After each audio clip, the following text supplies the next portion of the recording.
Let's go next to Cedar Rapids, Iowa, where Eric is on the line. Eric, you're on the Ken Coleman Show. Hi, Ken. It's great to talk to you. Good to talk to you, Eric. How can I help today? Well, I was laid off from my job on Friday, and I am looking to advice on ways to get into how to fill the income gap until I find the next full-time position. Yeah. Well, what is the next full-time position? I've been a landscape architect for 15 years and have been looking for some roles in my area. There aren't very many in this part of the state, so I've reached out. I've tried to spread my network, but a lot of them are, you're too qualified, we're looking for a more junior position, or we're not ready to hire yet. Got it. Yep. And the too qualified statement comes down to what you need to make. So what were you making prior to being laid off Friday?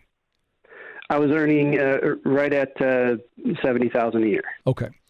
Yeah. And that landscape architect position, where does that person exist? Are they working for an established landscaping company? Are they working for a garden center? Well, tell me where those positions exist.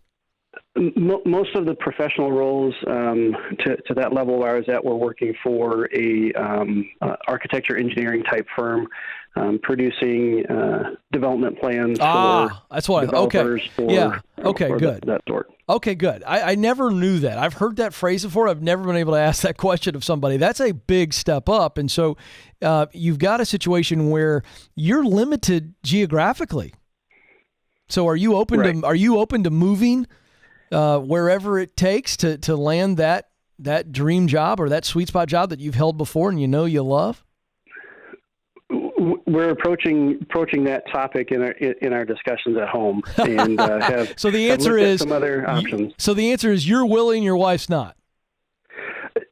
Give and take. The idea, we've moved 3 times over those 15 years, and the prospect of moving again with 2 young daughters heavily involved in school and activities is a bit daunting. I get that. Okay, let me ask you this. Outside of the previous position and experience of being a landscape architect, what are some other positions, forget job title for a moment, but just functional positions that you could pull off given your talent, given what you love to do and your experience? What comes to mind? Most of my role in the past, a lot has been, a CAD technician doing plan productions or graphic renderings for displays or presentations for projects. And that's kind of what I'm thinking about. I don't know that I'd be able to cover the gap income-wise with those types of roles. I know they're typically junior level roles. But that's kind of where I'm at. I'm also pretty mechanically inclined, so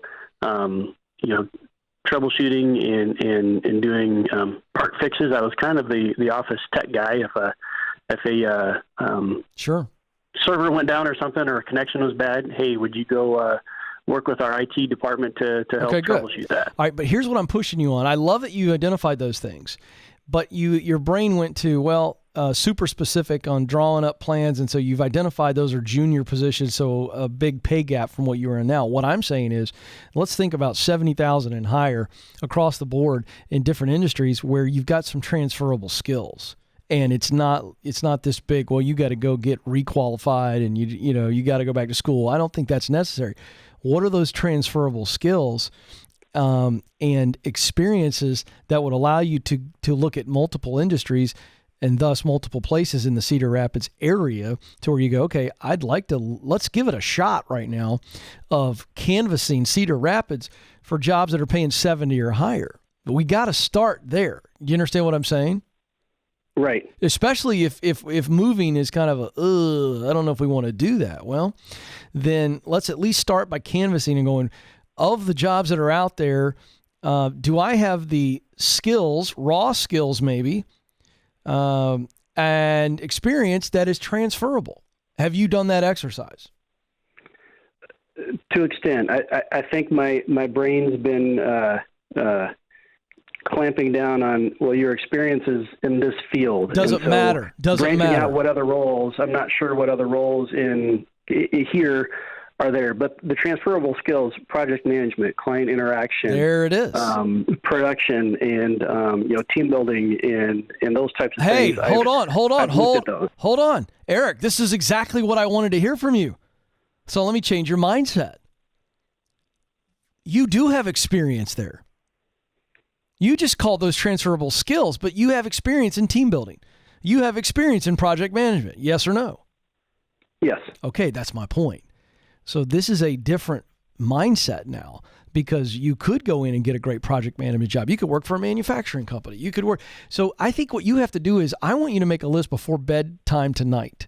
And what I want you to do is to finish this conversation that we have started. We've already really gotten you there. It's just recall and writing them down and get it outside of your head so that you can actually see it and begin to believe it. Hey, these are my real skills. And of these skills, I actually have experience there. That makes me very attractive and very valuable in multiple places. And so then you work your relationships, your web of connections in your area. And you start identifying companies and actual positions that are open. And you start working that relationship mill. It's like a mill. Who do I know that knows somebody that works over there? So that's what you need to do.